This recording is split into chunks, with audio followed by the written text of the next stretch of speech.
It gives me great pleasure to invite you to the second India Today Global Roundtable, the first here in Kathmandu. We had our first global roundtable in New York. ये rally दिखा रही है कि ममता दीदी आपकी सरकार की उल्टी गिनती शुरू हो गई है। उल्टी गिनती शुरू हो गई है। 30 नवंबर को भारतीय जनता पार्टी का पश्चिम बंगाल यूनिट 6 साल से बीजेपी उत्थान दिन मना रही। मैं दूसरी बार ये बीजेपी उत्थान दिन में आप लोगों को मिलने के लिए यहां आया हूं, मगर मैं बताना चाहता हूं कि अगली 30 नवंबर को ये बीजेपी उत्थान दिन नहीं होगा, तृणमूल पतन दिन होगा। ये निश्चित दिखाई दे पड़ रहा है, क्योंकि बीजेपी के उत्थान में अपने आप तृणमूल का पतन लिखा हुआ है मित्रों। और जो सरकार जन भावनाओं को रोकना चाहती है, जो सरकार जन सैलाब को रोकना चाहती है, वो चाहे किसी की भी सरकार हो, लंबी नहीं चलती। वो सरकारें हमेशा गिरती है। मित्रों, आज जिस मोड़ पर, जिस मौके पर बंगाल आकर रुका है, वो एक ऐतिहासिक मोड़ है। 27 साल के कम्युनिस्टों के शासन को हटाने के बाद बड़ी आशा से लोगों ने तृणमूल कांग्रेस को चुना था, और उस दृष्टि से चुना था कि बंगाल का रुका हुआ विकास आगे बढ़ेगा। उस दृष्टि से चुना था कि बंगाल के गांवों के अंदर रोजगारी पहुंचेगी, पीने का पानी पहुंचेगा, विकास के काम पहुंचेंगे।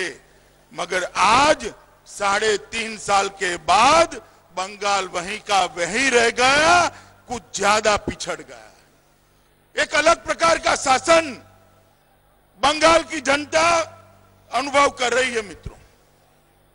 मैं आज यहां आया हूं, तब कुछ दिन से दिल्ली में देख रहा था, बंगाल के सांसद, तृणमूल के सांसद कभी संसद के अंदर काली शाल ओढ़कर जाते हैं, कभी काला छाता लेकर जाते हैं, और वो ब्लैक मनी के विरोध में प्रदर्शन करते हैं।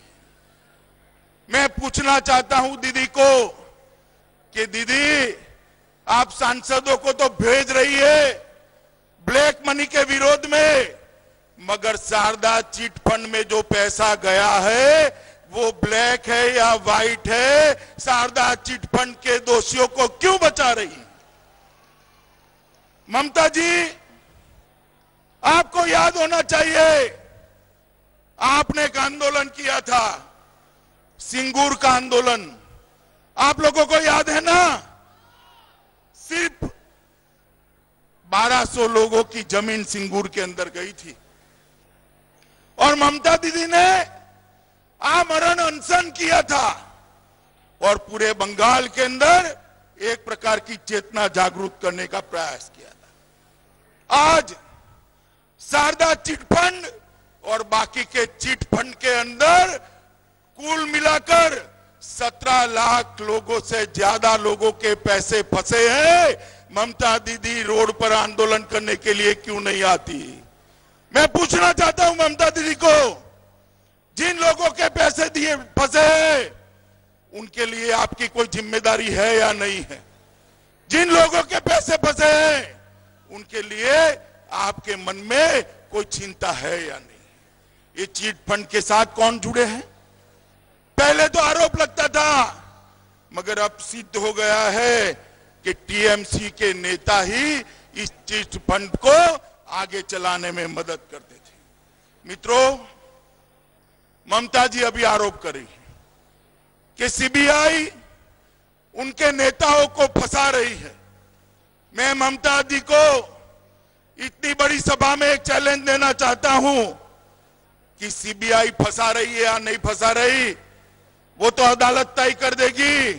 ममता दीदी, आप में हिम्मत है तो आप कह दीजिए कि जिन लोगों को सीबीआई ने पकड़ा है वो निर्दोष है, इतना एक बार आप कह दीजिए। आप में अगर हिम्मत है तो एक बार कह दीजिए कि जिनको पकड़ा है वो निर्दोष है। लाखों लाखों लोगों का पैसा,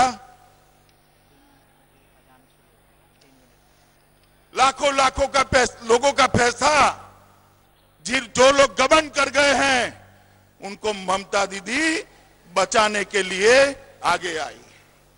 मैं पूछना चाहता हूं कि सुजॉय घोष कौन है, कृणाल बाबू कौन है?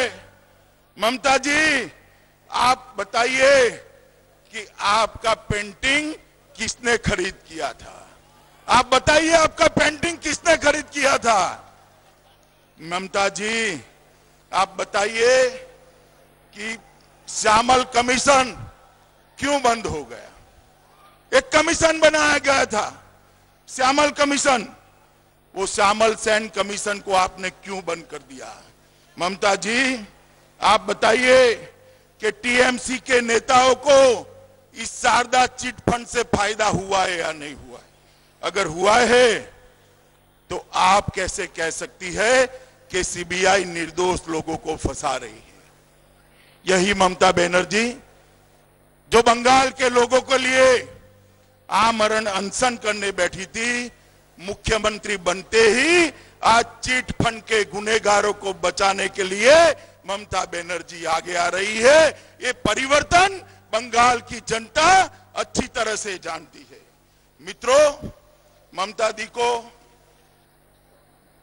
शारदा चिट फंड के गुनहगारों को तो बचाना ही है, मगर उन्होंने एक बहुत बड़ा, जिसको कह सकते हैं देश की सुरक्षा के साथ खिलवाड़ चालू किया, वोट बैंक की राजनीति चालू की। ममता दी ने वर्तमान के अंदर जो बॉम्ब ब्लास्ट हुए उसके आरोपियों को बचाना शुरू किया था। मैं आप लोगों को कहना चाहता हूं कि 2 अक्टूबर को बॉम्ब ब्लास्ट के अंदर जो व्यक्ति मारा गया वो शकील अहमद पहले भी बॉम्ब ब्लास्ट में फंसे हुए थे। बंगाल पुलिस ने उनको क्यों नहीं पकड़ा? जिनके घर के अंदर ये बॉम्ब ब्लास्ट हुआ वो नूरुल हसन चौधरी कौन थे? ममता दी, आप जवाब दीजिए बंगाल की जनता को कि नूरुल हसन चौधरी कौन थे? और जब एनआईए जांच कर रही है तब आप आज भी वोट बैंक की पॉलिटिक्स कर रही है। एनआईए को जांच देने के विरोध में ममता दीदी ने स्टेटमेंट दिए थे। आप किसको बचाना चाहती है? बांग्लादेशी घुसपैठियों के आधार पर आप बांग्लादेश पर शासन नहीं कर सकती ममता दी। बांग्लादेशी घुसपैठी है, आपको बांग्लादेश का मुख्यमंत्री नहीं बनाया, ये बंगाल की जनता ने आपको बांग्लादेश का मुख्यमंत्री बनाया है। ये बांग्ला का मुख्यमंत्री, पश्चिम बंगाल का मुख्यमंत्री पश्चिम बंगाल की जनता ने बनाया है। अगर आप बांग्लादेशी घुसपैठियों के आधार पर ही तृणमूल कांग्रेस को बचाना चाहती है तो मुझे कहने में कोई संकोच नहीं है ममता दी कि आपकी उल्टी गिनती शुरू हो गई। वर्धमान के अंदर आरडीएक्स पकड़ा जाता है, एनआईए जांच कर रही है, उसको रोका जा रहा है। एनआईए के रोकने के लिए संघीय ढांचे का सवाल पैदा किया जा रहा है। एनआईए को काम करने दिया नहीं जा रहा है। कितने सारे टीएमसी के नेता इस ब्लास्ट के साथ जुड़े हुए हैं मित्रों, इस ब्लास्ट के साथ जुड़े हुए। ममता दीदी को इस बात का जवाब आने वाले चुनाव में मित्रों देना पड़ेगा। और जब वर्धमान के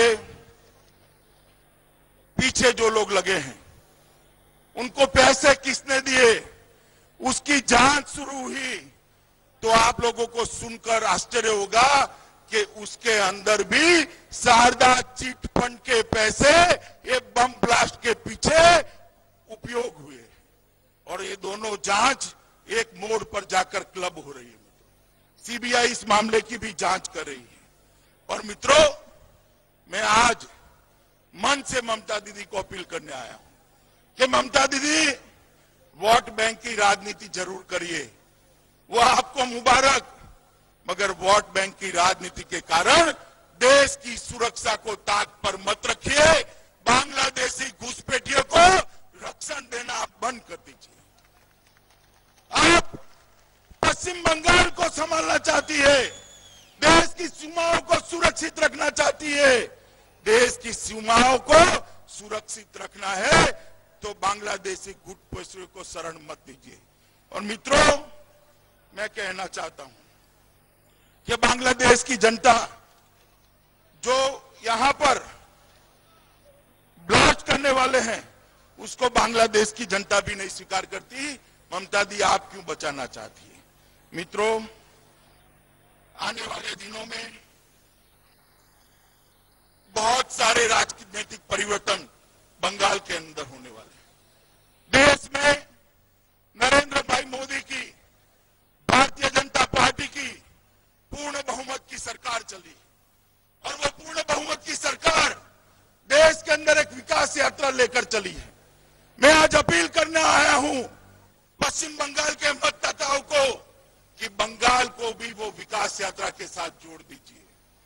देश के अंदर आम चुनाव में भारतीय जनता पार्टी को बहुमत मिलने के बाद जितने भी चुनाव हुए, महाराष्ट्र में चुनाव हुआ, भाजपा जीती, हरियाणा में चुनाव हुआ, भाजपा जीती है, झारखंड में चुनाव होने वाला है, वहां भी भारतीय जनता पार्टी की सरकार जरूर बनेगी। जम्मू कश्मीर में चुनाव होने वाला है, वहां पर भी भारतीय जनता पार्टी की सरकार बनने जा रही है। मित्रों, आप देखिएगा, दिल्ली और बिहार भी भारतीय जनता पार्टी जीत कर दिखाएगी। मगर भारतीय जनता पार्टी के अध्यक्ष के नाते मैं कहता हूं कि भारतीय जनता पार्टी सच्ची जीत तभी पा सकती है जब वेस्ट बंगाल में भारतीय जनता पार्टी की सरकार बने, पश्चिम बंगाल में भारतीय जनता पार्टी का मुख्यमंत्री। मोदी जी का नारा कांग्रेस मुक्त भारत करने का है। मोदी जी का नारा तृणमूल मुक्त पश्चिम बंगाल बनाने का है। इसको आप लोगों ने आगे बढ़ाना पड़ेगा। मित्रों, पूर्व और पश्चिम भारत मां की दो भुजाएं। मोदी जी ने कहा था पश्चिम का भुजा, पश्चिम का प्रदेश काफी विकसित हुआ है, पूर्व में विकास नहीं हुआ। और पूर्व में अगर विकास करना है तो उसकी एक शर्त है कि पश्चिम बंगाल के अंदर विकास पहुंचे, आपके गांव-गांव के अंदर शिक्षा पहुंचे, गांव-गांव के अंदर स्वास्थ्य सुविधाएं पहुंचे, गांव-गांव के अंदर रोजगारी के साधन उपलब्ध हो। दुनिया भर से लोग आकर पश्चिम बंगाल के अंदर उद्योग लगाए। यहां बेकार युवा जो बैठा है, बेरोजगार युवा बैठा है, उसके हाथ को काम मिले। बंगाल के खेडूत को, बंगाल के किसान को इरिगेशन का पानी मिले, बंगाल के युवा को रोजगारी की तक मिले, तब जाकर ये पूर्व विकसित हो सकता है। और पूर्व विकसित करना है तो आपने कम्युनिस्टों को मौका दिया या नहीं दिया? बताइए।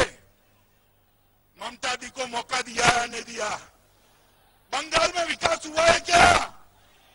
यहां तो एक नया प्रयोग ममता दी ने किया। हम गुजरात में कहते थे कि हर गांव में 24 घंटा बिजली पहुंचा दी, हर गांव में 24 घंटा बिजली पहुंचा दी। बंगाल में भी पहुंच गई, मगर बिजली का उत्पादन नहीं बढ़ा। कारखाने इतने बंद कर दिए कि बिजली ही ज्यादा हो गई और गांव में पहुंचने लगी। कारखाने बंद कर दिए। पूरे बंगाल के अंदर एक के बाद एक उद्योग बंद हो रहे हैं। मित्रों, हिंदुस्तान टेलीकॉम हो, चकाचक हो, शालीमार पेंट हो, श्याम स्टील हो, कई बड़े बड़े उद्योग बंद हो रहे हैं, युवा बेरोजगार हो रहा है। बंगाल के अंदर स्वास्थ्य सेवाएं पूरे देश के अंदर सबसे नीचे गई है। और मित्रों, रोड की स्थिति बहुत कमजोर हुई है और चाय बागान भी बंद हो रहे हैं। लगभग 16,000 मजदूर चाय बागान के आज बेरोजगार हो गए। ममता दी जब शासन में आई तब वो कहकर आई थी कि मैं बंगाल का भला करूंगी। कम्युनिस्टों के हाथ से बंगाल को छुड़ाने के बाद बंगाल को विकास के रास्ते पे ले जाएगी। और आज बंगाल विकास के रास्ते पर जाने की जगह पिछड़ रहा है और मोदी जी के नेतृत्व में देश विकास के रास्ते पर जा रहा है। मित्रों, आप मुझे बताइए, अगर मोदी जी बंगाल का विकास करना चाहते हैं तो ममता दीदी उनको करने देगी क्या? करने देगी? अगर मोदी जी के हाथ में बंगाल का विकास सौंपना है तो यहां तृणमूल की जगह भारतीय जनता पार्टी की सरकार बिठानी पड़ेगी, भारतीय जनता पार्टी का मुख्यमंत्री बनाना पड़ेगा। मैं आपको बताता हूं, अगर एक बार पश्चिम बंगाल की जनता निर्णय कर ले मोदी जी के साथ जुड़ना है, एक बार आप निर्णय कर लीजिए भारतीय जनता पार्टी के साथ जुड़ना है, मैं कहता हूं 5 साल के अंदर भारतीय जनता पार्टी बंगाल को पश्चिम के प्रदेशों जैसा संपन्न प्रदेश बनाकर देश का नंबर 1 राज्य बनाने की दिशा में आगे बढ़ सकती है। क्या नहीं है मित्रों, क्या नहीं है? सबसे ज्यादा इंटेलिजेंट युवा यहां है, सबसे ज्यादा मेहनती युवा यहां है। ये सुजलाम सुफलाम धरा है, यहां सब कुछ है, सोच है, श्रम है, इंटेलिजेंसिया है और मेहनत करने की ललक भी है। मगर एक नेतृत्व की कमी है और ममता जी को इसीलिए लाया था, वो पूरी तरह से मित्रों विफल हो गई। मोदी जी ने देश के अंदर सरकार बनाने के बाद वादा किया था कि हम महंगाई को कम करेंगे। मैं आप लोगों को पूछना चाहता हूं, ममता जी जिसका समर्थन करती थी वो यूपीए की सरकार में एक भी बार पेट्रोल के दाम कम हुए थे क्या? हुए थे? मोदी जी के 6 महीने के अंदर 12 बार पेट्रोल के दाम गिरे हैं या नहीं गिरे हैं? गिरे या नहीं गिरे हैं? महंगाई कम हुई है या नहीं हुई है? मित्रों, रोजगारी आगे बढ़ रही है या नहीं बढ़ रही है? एक जन धन योजना शुरू करिए। जन धन योजना उन गरीबों के लिए है जिनका आज भी बैंक अकाउंट नहीं है और जिनका बीमा नहीं है, उनको जीरो बैलेंस में सरकार बैंक अकाउंट खुलाना चाहती है। मगर ये सरकार जो तृणमूल की है, पश्चिम बंगाल की सरकार है, वो जन धन योजना में भारत सरकार का समर्थन नहीं कर रही और इसके कारण करोड़ों करोड़ों पश्चिम बंगाल के गरीब लोगों का अकाउंट नहीं खुल रहा। मित्रों, कई ऐसी योजना है, मेक इन इंडिया की योजना है, स्वच्छता अभियान है, गंगा शुद्धिकरण है, सब में ये ममता दीदी रोड़े अटका रही है, बंगाल का विकास करते हुए हमें रोक रही है। मैं आप लोगों को पूछना चाहता हूं, आपको मोदी जी के नेतृत्व पर भरोसा है? आप मानते हैं कि मोदी जी के अनुकूल सरकार आएगी तो बंगाल में विकास होगा? आप मानते हैं ममता जी मोदी जी को विकास करने देगी? करने देगी? तो आपने अगले चुनाव में क्या करना पड़ेगा? जरा बोलिए, क्या करना पड़ेगा? बीजेपी की सरकार बनानी पड़ेगी। मगर मित्रों, बीजेपी की सरकार ऐसे नहीं होगी। मैं आज इन लाखों लोगों की भीड़ के सामने बंगाल और कलकत्ता के लोगों को अपील करने आया। मई में कलकत्ता म्युनिसिपल कॉरपोरेशन के चुनाव आते हैं, मई में कलकत्ता म्युनिसिपल कॉरपोरेशन के चुनाव आते हैं। जरा बंद हो जाने दीजिए, इनको बहाना नहीं देना है ममता दीदी को।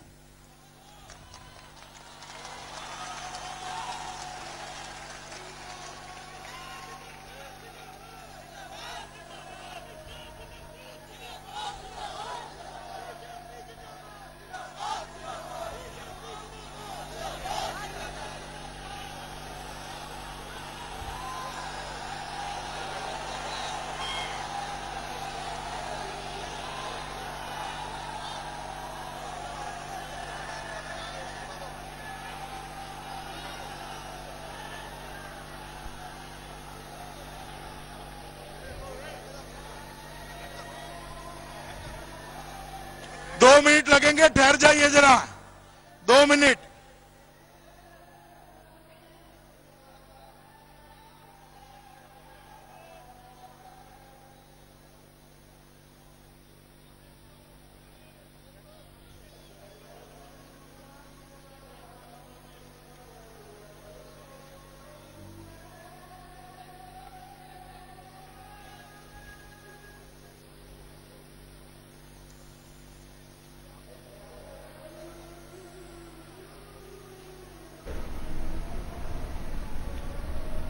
Well, Amit Shah speaking there, of course, after the permission BJP chief got for this rally in Kolkata, taking on Mamta Banerjee and clearly saying that the people of West Bengal have not seen any development under Mamta's regime, also challenging TMC and Amit Shah there asking people to vote in the BJP, also making an appeal that the Kolkata Municipal Corporation elections are going to be held soon, and that is the time when people in fact should show the DMC how serious they are about the BJP. Also opening an attack on Mamta Banerjee. Fire after fire, Amit Shah clearly saying that can Mamta Banerjee say that the people, those who have in fact been charge sheeted or those who are being interrogated in the Sarda chit fund scam are innocent. Also Amit Shah attacking Mamta Banerjee as far as Burdwan blast is concerned, saying that the investigation should not be hampered. Also saying that vote bank politics that Mamta Banerjee is playing should not be on the cost of national security. So BJP's President Amit Shah has completely torn into the TMC.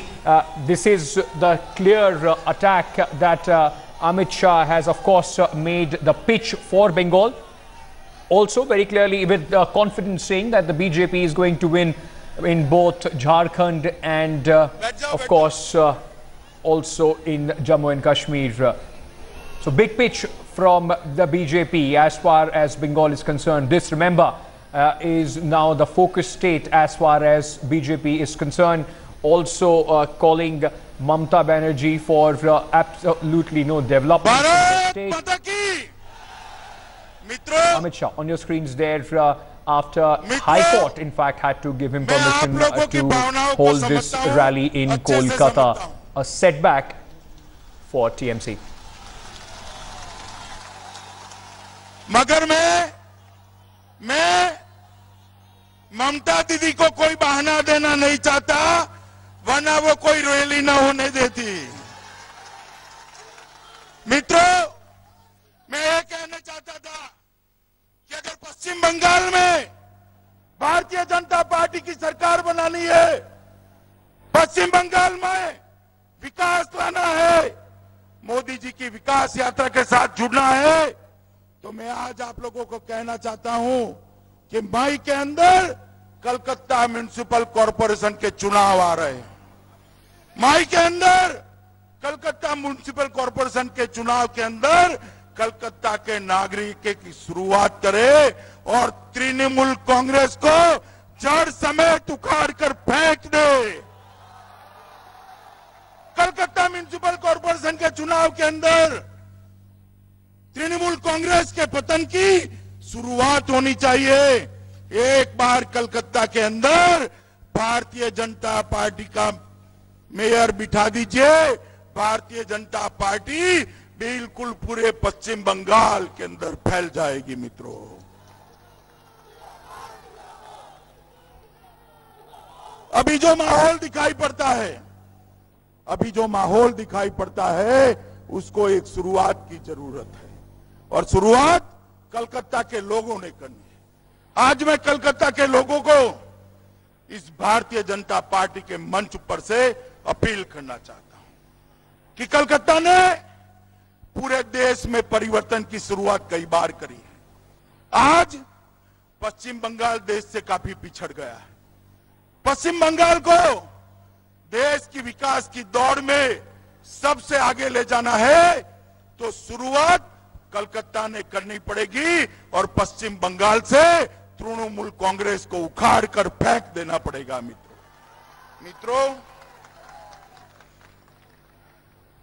मित्रों, कुछ दिन पहले ये rally की जब बात चलती थी तो ममता जी ने मीडिया के सामने एक छोटा सा सवाल किया था कि अमित शाह कौन है, ऐसा पूछा था। दीदी, अगर आप देख सकती है तो देख लीजिए, सुन सकती है तो सुन लीजिए, सुन सकती है तो सुन लीजिए, मैं अमित शाह हूं।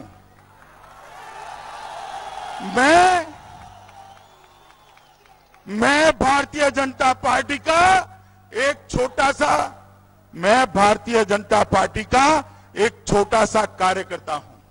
मैं अमित शाह हूं और इस बंगाल की भूमि पर से तृणमूल को उखाड़ने के लिए आया हूं, वो आप समझ लीजिए।